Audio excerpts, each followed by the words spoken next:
So I'd just gotten promoted to team lead. You know that feeling, right? Suddenly, you're supposed to be the one with the plan. Everyone's looking at you, expecting answers. And for those first few weeks, I was absolutely determined to nail that role, to be the person who knows things. Let's just say, it didn't quite go according to plan. It's this, invisible weight, isn't it?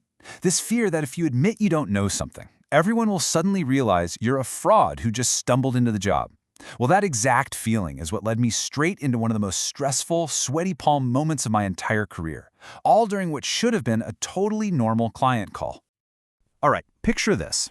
I'm in a standard conference room. I've got my slides polished, rehearsed, I even have backup slides. I am a fortress of preparedness. I mean, what could possibly go wrong? And that's when the client's CTO, a guy named Rajiv, decides to casually lob a verbal grenade right into my perfectly constructed fortress. And my brain just shut off. Pure static, like an old TV. I knew we had disaster recovery plans, of course, but the specific number for that service? Yeah, that little detail was filed away in my teammate Vikram's brain, not mine. But I couldn't just say that, right? The silence in that room, it felt like it stretched on for an hour. Every insecurity I ever had just started screaming in my head. You're the lead. You have to know this. If you say I don't know, it's all over. They'll see you for the imposter you are. Just say something, anything. It was just pure panic. So I did what any of us do when we panic. I guessed. The words just kind of tumbled out, and this huge wave of relief washed over me. I mean, I sounded sort of confident. The client just nodded, asked for some documentation, and the meeting moved on. Phew, I had survived, or so I thought. As soon as the call ended, Vikram, our system architect, pulled me aside. He tells me the actual recovery time objective is 1 hour. 1. So not only was I wrong, I had actually undersold our own system. As you can see, I got lucky my guess was on the safe side, but Vikram pointed out something that should have been obvious. Clients respect, hey, let me check and get back to you, way more than a wild guess. This was a fantastic lesson that I immediately chose to ignore.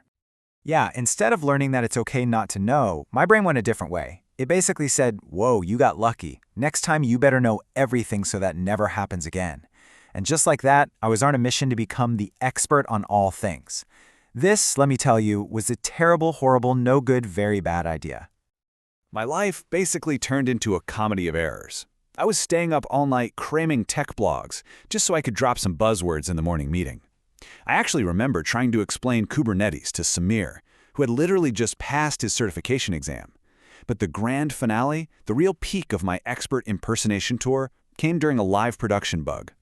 So the team is huddled up, trying to debug this thing. Karthik, a resident genius on distributed systems, has a solid theory. But me? I had just read a chapter in some book about a different kind of bug, so I stroll in, radiating false confidence, and I just shut him down. I told everyone to focus on my theory. It sounded so technical, so smart. I really felt like a real manager in that moment. 1 hour later, we finally found the bug. And guess what? Karthik had been right from the very beginning. My brilliant intervention, my expert guidance, had done nothing but waste a full hour of critical time during a live incident. My attempt to help had actually made everything worse. That was rock bottom. I felt awful. I went straight to my manager, Kavita, and just laid it all out. The guessing, the overcompensating, the whole production bug disaster. I told her I felt like a total failure because I didn't have all the answers. And that's when she said something that just completely rewired my brain.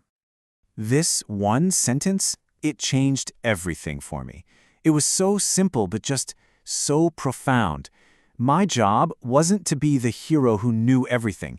My job was to be the facilitator, the person who clears the path and sets up the real experts, my team, to win. Kavita really broke it down for me. See, on the one side, you've got the mindset I was trapped in, this pressure to be the all-knowing expert who solves everything alone. But on the other side, that's where true leadership is. It's about knowing who has the answers, creating space for them, and using I don't know as the start of a collaboration, not the end of your credibility. It's not about your expertise, it's about the team's effectiveness. And that led us to this core idea she called the paradox of trust. I thought saying "I don't know" made me look weak. But Kavita explained that faking it, guessing, and being wrong, that's what actually destroys trust. Honesty is what builds it. Here's the thing. Your team already knows you don't know everything. They're just waiting for you to be cool enough to admit it. And this wasn't just some vague philosophy. Kavita gave me a real honest-to-goodness plan, a playbook for the next time I got hit with a question I couldn't answer. It's so simple, but man, it is powerful. It's basically a recipe for building trust. Step 1, just be honest. You know, that's a great question. I don't have that off the top of my head. Step 2, you elevate your team.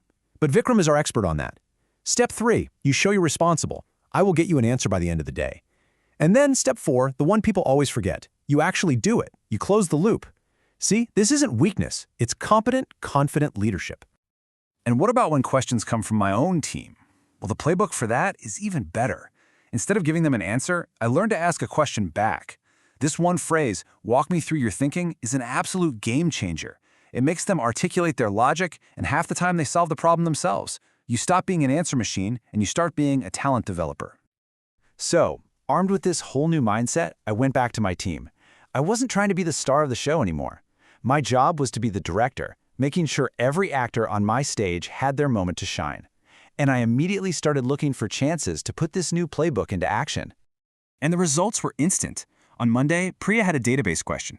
Instead of giving her some half-baked answer, I just sent her straight to Rahul.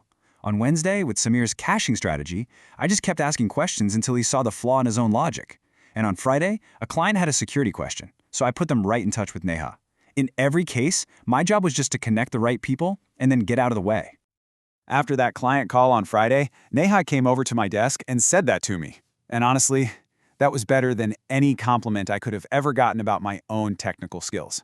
It was proof that this new way of leading wasn't just working for me, it was working for the whole team. They felt seen and respected and empowered. So yeah, that was the whole journey. I went from performing expertise to actually building real trust. I went from getting in my team's way to creating opportunities for them to grow.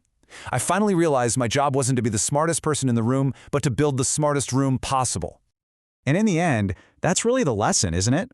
I don't know isn't a failure. It's an invitation. It's the moment you stop pretending and you start learning.